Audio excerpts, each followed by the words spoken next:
The written word is one of the most powerful methods society has to communicate. For children, writing usually begins in primary school as part of a balanced and enriched curriculum. Educators teach children to put pen to paper at an early age and guide them through their schooling life by gradually furthering their development. The purpose of this video is to discuss 3 different themes that relate to writing education. Writing has been described by Tompkins, Campbell and Green, 2012, as a complex process of producing text. This process comprises of punctuation, spelling, grammar, comprehension, and fluency in texts. In a classroom environment, it is up to educators to teach children how to use this variety of skills. However, it is also up to the educators to instruct their students first on what these expressions mean. Metalanguage, also known as teacher talk, is described by the Northern Territory Government of Australia 2014 as a way that students and educators can discuss language in their respective instruction or learning. Language terminology such as noun, verb, adjective and sentence are all part of the metalanguage that children need to understand before they can utilise each skill. This is supported by the Australian Curriculum Assessment and Reporting Authority 2014A, also known as ACARA's, inclusion of metalanguage in the English content strand of the Australian curriculum. On top of this, Puna from the state of New South Wales issued a handout in 2006 which listed metalanguage as a quality teaching practice. To successfully learn to write, students need educators that can offer what research decides is the best literacy education. There are 8 principles to becoming an effective teacher. The first principle focuses on how students learn. Tompkins et al. Present the idea that children learn best through a mixture of learning theories. These theories include teacher-centered, such as behaviorism, and student-centered, namely sociolinguistics, constructivism, and cognitive information processing. The Victorian Government DEECD 2014 supports the idea that education should include a range of theories when they quote, "A range of theories and research are required to best support all students." However, some research, such as TES Magazine 2010, proposes that educators should enable learning rather than direct it. This thinking favours student-centered learning theories and discusses the importance of motivating students and allowing active participation of all children. The second principle depicts that educators should encourage students to use the cueing systems. Some researchers, such as Kameiras 2011, Heppenstall 2006, and Bellwood et al. 2007, list 3 cueing systems, while Hughes 2007 lists 4, with the addition of the pragmatic system. Tompkins et al. Also named paralinguistic as a 5th system that educators should teach their students. It is important to note that many researchers, including Bellwood et al., combine the phonological sound system with sight and replace it with the name graphophonic. However, although Heppenstall writes her article on the first 3 systems only, she criticises and discredits the whole idea of this principle. She cites the Primary National Strategies comment, "Attention should be focused on decoding words rather than the use of unreliable strategies," and writes that children should focus on using phonics as their primary method of identifying words. The third principle, concentrating on creating a community of learners, discusses the characteristics that are beneficial to learning.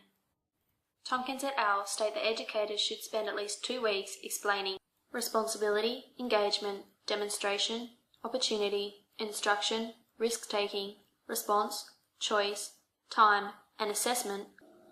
These qualities can also be found in Tompkins' earlier work, and many of them fall under Manti and Kervan's 2009 checklist for authentic learning. Principle 4 is titled Effective Teachers Adopt a Balanced Approach to Instruction. Both Tompkins et al. And the Victorian Government comment on the importance of a balanced and integrated approach to literacy instruction. In regards to writing development, this means that educators instruct their students on the writing process, encourage both individual and collaborative work, and allow for authentic experiences. Mermelstein 2013 comments on the use of the semantic, syntactic, and graphophonic cueing systems and asserts that the term balanced can refer to a variety of definitions, including balancing the teacher to student initiated learning ratio. However, both Mermelstein and Bennett 2006 favour the overall idea that a balanced approach to learning comprises of educators getting to know their students and adapting their teaching pedagogies to suit individual learning styles. Principle 5, or scaffolding, refers to the level of assistance that educators offer their students. Batt 2010 and Tompkins et al. List 5 different levels of support that educators offer during writing development, with the level of assistance gradually declining. The 6th principle is titled Organise for Language, Literature and Literacy Instruction. In the Australian curriculum, there are 3 English strands: language, literature and literacy. Tompkins et al. Writes that educators need to organise their lessons into how language works, how to analyse texts, and how to ensure that students can comprehend and create a range of literacy materials. Principle 7, Linking Instruction and Assessment, is a topic that is very important to literacy education. Tompkins et al. Lists that assessment can determine students' reading and writing levels, monitor progress, identify strengths and weaknesses, and document learning. ACARA 2014b supports these reasons and adds some more, stating that ongoing assessment acts as a means for valuable feedback to students and to keep parents aware of their children's standards against the rest of Australia. The final principle listed by Tompkins et al. Comprises of educators forming working relationships with parents.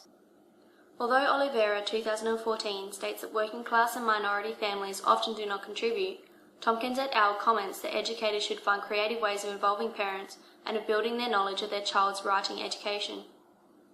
Parents can become involved by providing materials and opportunities for children to write at home, monitoring and assisting with homework, and emphasising the value of literacy and the importance of school success. The Time for Writing website states that educators now focus on the writing process. Tompkins et al. In Time for Writing 2014 list 5 different stages and note that often some stages are repeated throughout the process. Pre-writing involves choosing a topic, organising ideas and selecting a text type. Stage 2 and 3 are drafting and revising, before editing is stage 4. The last stage, publishing, is when students finish their texts and share them with others. Some other resources, such as the International Reading Association 2014, include a 6th stage located just before publishing. Assessment and evaluation are an important part of literacy education. Assessment is defined by Tompkins et al. As the immediate and ongoing feedback of a child's writing, whereas evaluation is a formal means of calculating children's marks and level of understanding. Both assessment and evaluation are essential to teaching because it can impact on the direction that instruction takes. Teachers can begin their assessment by using the Australian curriculum to measure a student's existing level of understanding surrounding the knowledge of writing. This is significant because children rarely learn to write at the same speed, and it is important that instructors become familiar with each student's strengths and weaknesses. Teachers can also conduct formative assessment throughout their lessons to judge how well each student is responding. Tompkins et al. Lists some examples of these methods. Assessment also allows educators to supply their students with feedback while it is still useful. Summative evaluation can take the form of quizzes or tests and is used in comparison to pre-assessment to measure the overall progress of a child. Teachers can use this information to modify their pedagogies accordingly. It can also be an indication that more instruction is required. Both ACARA 2014b and Tompkins et al. Also discuss the National Assessment Program, Literacy and Numeracy. As one area of literacy development, writing is tested in Years 3, 5, 7 and 9 as part of NAPLAN. Although some educators reveal that such high-stake testing causes them to work more on the areas involved, it is important that teachers carry out their lessons as per normal. Younger year levels often include a writing centre, an area set up with writing materials and word walls. These word walls should contain different high-frequency words that students come across in related learning. In most cases, these writing centres often include a copy of the alphabet in large colourful writing. Within classrooms, tables should be set up to encourage classroom communities and collaborative work, while also allowing students to see the front board. Depending on year level, posters containing information about graphemes, vocabulary, grammar, and the writing process should be displayed around the room. Examples of children's work should also be displayed for the benefit of both parents and students. In conclusion, an effective writing teacher incorporates the writing process, the 8 principles, meta-language, assessment and evaluation to create an authentic environment conducive to literacy education.